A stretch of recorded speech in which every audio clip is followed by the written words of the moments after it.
আপনাদেরকে বসার জন্য অনুরোধ করছি।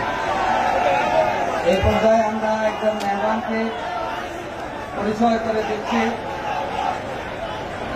ইফসু International Islamic Federation of Student অর্গানাইজেশনের ফয়সাল পারভেজ, ডক্টর মোস্তফা ফয়সাল পারভেজ আপনাদেরকে সালাম জানাচ্ছে।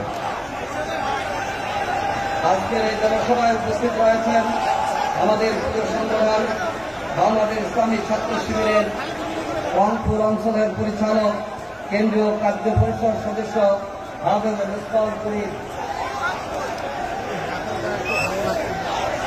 উপস্থিত রয়েছেন রংপুরের কৃতি সন্তান ইসলামিক ছাত্র শিবির